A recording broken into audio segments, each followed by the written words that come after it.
Hey everyone, it's Kate, and welcome back to another episode of Infinite Love on the Go.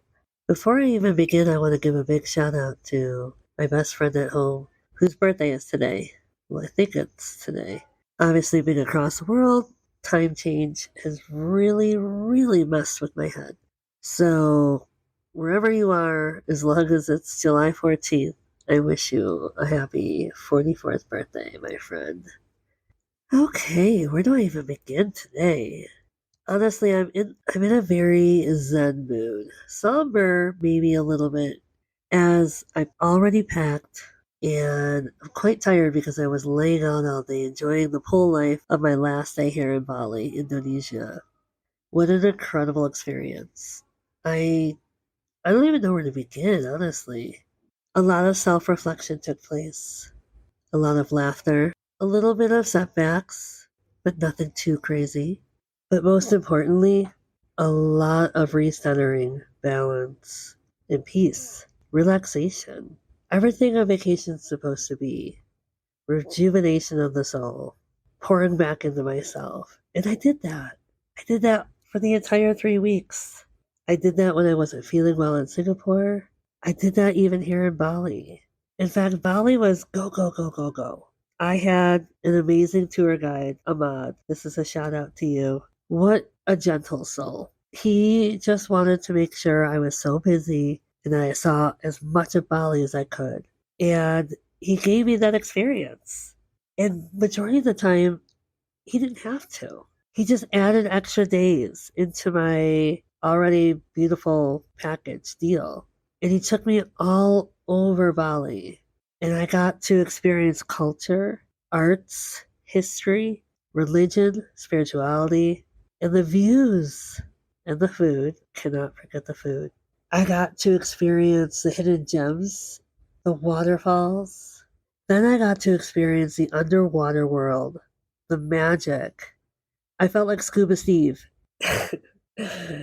It was funny. But I tried something new. I tried something different. And since I can't go scuba diving because I'm already deaf in one ear and I have poor pressure, and obviously I don't want to lose my hearing in my good ear, there was this underwater, maybe, I don't know what you would call it, underwater partial scuba, where you wear the helmet and it's connected to a cord that provides you oxygen, but you're freely allowed to walk around. So I said, why not? Was I nervous? Yes. I'm going to give a huge shout out to Alex, who didn't speak the greatest English, but was so gentle. Such a young soul. And just, you can tell he's like just in the prime of his life. And he's such a free spirit and loves to be underwater. Anyways, he was giving me all the sign language, which I understood easily. And he reassured me that you could pop your ear wearing this helmet because all you have to do is stick your hand underneath and then be able to blow, which is great because it was a little intense, even for me. So you're going down this stairwell. You're already in the water. It's freezing. You don't have time to think about it though. So you're in the water. This weighted helmet is just kind of taking you down, but you're reminded to go very slow. And Alex is kind of, guiding you, but I honestly felt like he was like shoving me down because I was going too slow. Whatever. It cracked me up, and it also distracted me, I guess you would say, which I needed because I was feeling the pressure immediately. And it was a lot. And when my left ear started filling up, I wanted to go in that little panic mode, not going to lie. But I landed and I was doing the jaw thing where you're supposed to just, shift your jaw and swallow. But I immediately remembered I could pop my ear, so I did. And he must have known I was a little panicked because I wasn't looking directly at him. I was just trying to get my ear to pop. So that happened. And then I realized as I turned to look, I am in the ocean, walking on the bottom, about, I would say 15, 20 feet below, just chilling amongst all of these absolutely gorgeous fish. Gorgeous. I don't know if I mentioned my last episode that I've had the worst luck with snorkeling. We've tried in so many different countries and it has not worked out in my favor. My worst experience was the Bahamas. We were right off the Keys, and it was 3 foot waves. So once you actually get your butt into the ocean while you're choking, now this was my first experience of snorkeling. While you're choking because the waves are coming over your snorkel, so you're constantly gagging on salt water. You look below, which is very intense. I don't know if anyone realizes how intense it is to stick your face into an ocean. It's not like sticking your face into a pool where you can see the end all around you, but the ocean and how far it goes down and how long it goes. And I had finally caught a shark in the corner of my eye, which everyone seemed to want to like frolic towards.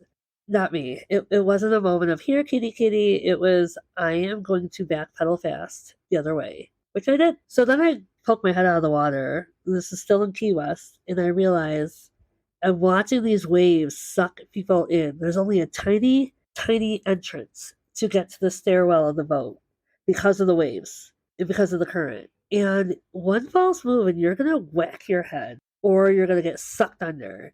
Either way, it was terrifying. So I was like, hey, you know what? I'm okay. I'm just going to still snorkel. I'm just going to stay over here away from that shark. I'm going to pretend I'm really looking down at fish, but really I'm not. I'm just praying. At this point, I'm praying underwater. That was my first experience. And any other time we've gone, Hawaii, it was poor weather, so we couldn't go. I forget where else we went. We went somewhere else, and it was bad weather. It was bad waves, currents, everything. The point is, don't give up. And I got to experience in Thailand the clearest of waters, and that was amazing. So, of course, when Ahmad took me to this waterfront, I realized like there wasn't that many people. So I was kind of lucky, and I got my own private boat. Again, I just felt blessed in such a strange way. I felt like the queen with all of these accommodations that just worked out in my favor. It was wonderful and not anything I desired or needed, but because I was exposed to it, it was gratitude. It filled me up with gratitude. And I got to experience these events differently, more intimately, because it was just me. So I'm underwater for a half hour with Alex, and these fish, when I say the colors, oh my God, there was these dark blue and yellow fish. Nemo was down there. Then there was this turquoise fish, huge yellow fish. And you could hold your hand out and they come up to your hand. It was surreal. And I just remember feeling on top of the world. It was timeless. And I wanted to make sure I stood there in the moment to remember it. Even though Alex wanted to take a lot of video and pictures of me and I couldn't speak to him, I just chose to ignore him for a couple of minutes and just stood there quietly with gratitude, basking in the wonders of our world, especially underwater.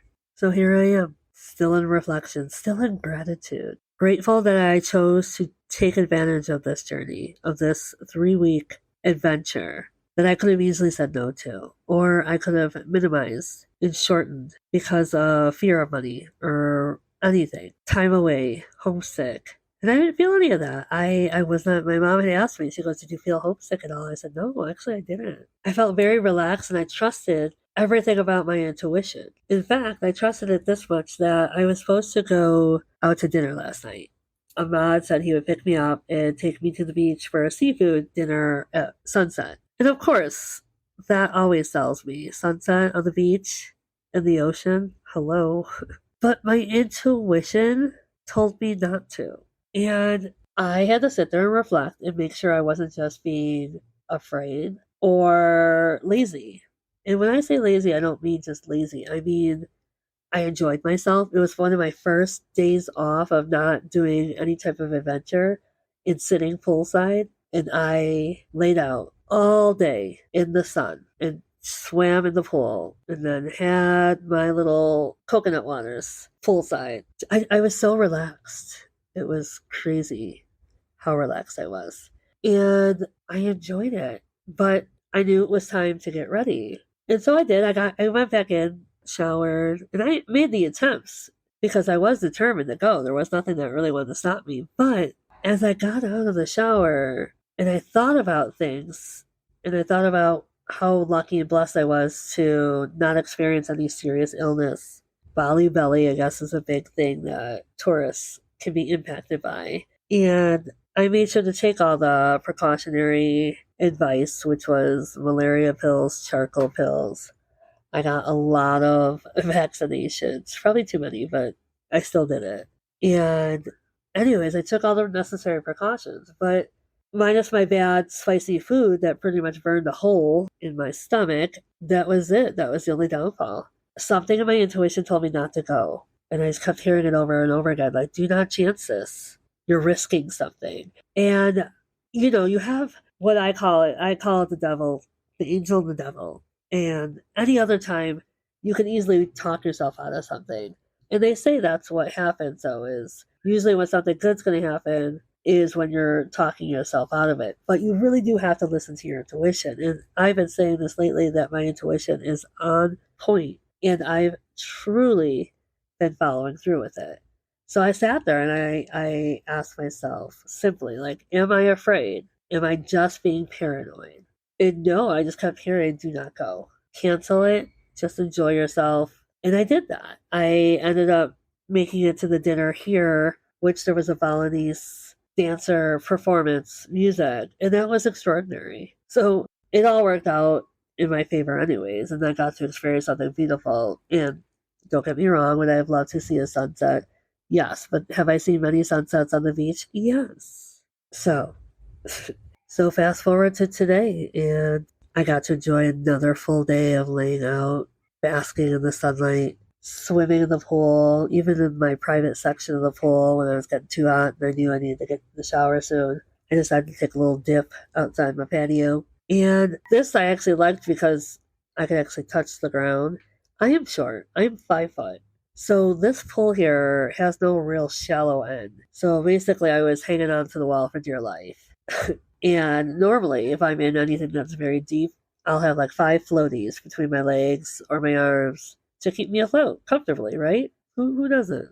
So I enjoyed being able to sit in the private pool and stand, and it goes up to my shoulders, which is perfect. And the sun's still beating down on me. I probably could have hung out there most of my day, honestly, but I really wanted to lay out, and there's only chairs where off my patio. So, yeah, but it was a great way to end it because then I jumped right into the shower, got cozy, waited a while, then ordered room service. Because here's the thing, I am leaving tonight at 10 p.m. I am normally in bed by 10 p.m., at least on vacation I have been. And this is going to be interesting for 2 reasons. One, my flights are longer going home than they were coming here. Two, I will be grateful once I'm all settled into the airport in Bali. I will make sure I get on the plane. I have my mask, and then once I'm on the plane, I will lights out. And that's a 9 hour flight to Doha.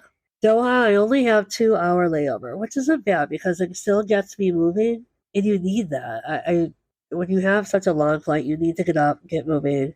I'll probably go brush my teeth and grab something to eat, a coffee, something normal, something filling.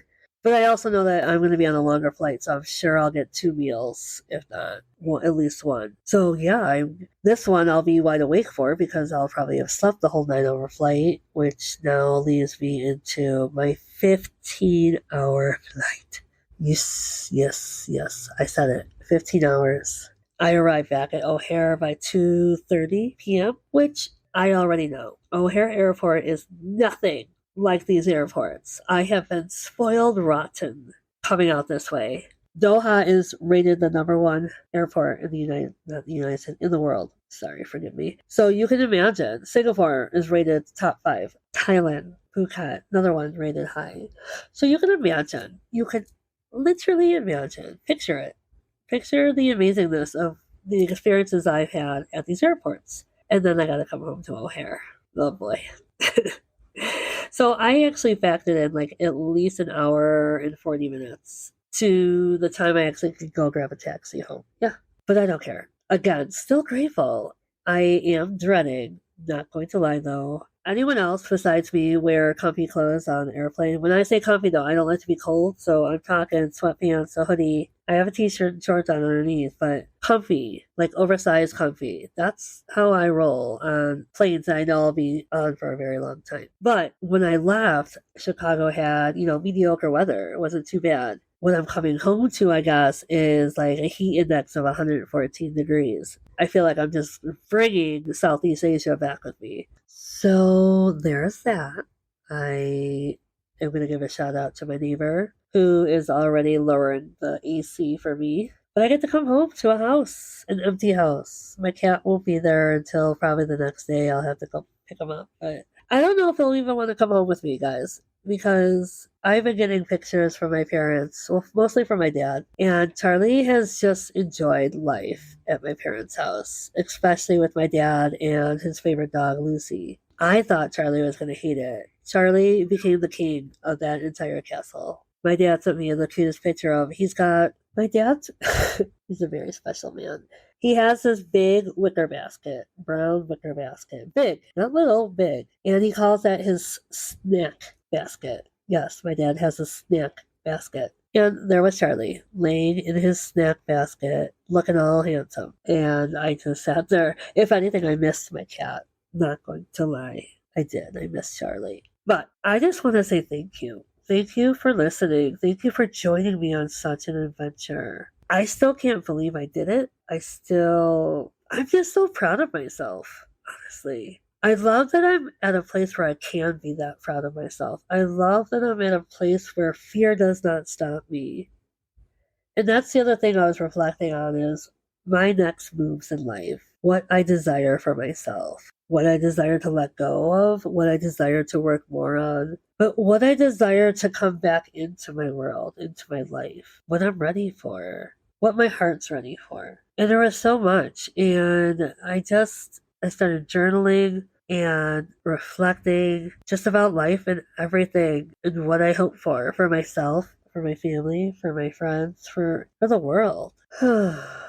All I know is when I get home, I do have a couple more weeks off before I go back to work. And I think I'm going to take that time to truly map out what I desire most in this upcoming year. And also reflect and write about all my accomplishments. There's been so many, and they're personal. They're intrinsical accomplishments. I love that. Don't you just love celebrating yourself and others? I love celebrating life.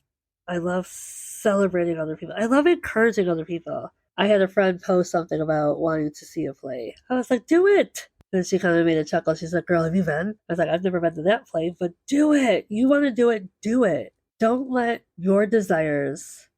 life get in the way of your desires. You want something, go for it. Don't let fear, doubt, shame, guilt, don't let it stop you. Don't let it get in the way. It's doing that on purpose. It's testing you to see how much do you love yourself? How much are you going to listen to what your soul desires and what it needs? Do it. I can't say this enough. Don't be the person that gets in your own way. Don't self-sabotage your dreams. You are worthy of it all. But until you start believing that, you won't reflect that. Don't sit in the comfortable and stay there, especially if you're uncomfortable. Do the uncomfortable thing and get yourself out. Get yourself moving. Get yourself motivated. Go after your desires. Go after what you truly want for yourself. Don't let yourself be the one that gets in the way, that holds you back. You are worthy. You are love. You are light. Keep shining bright. Until then, thank you for joining me on another amazing episode of Infinite Love on the Go. I will see you next week as I take safe travels home.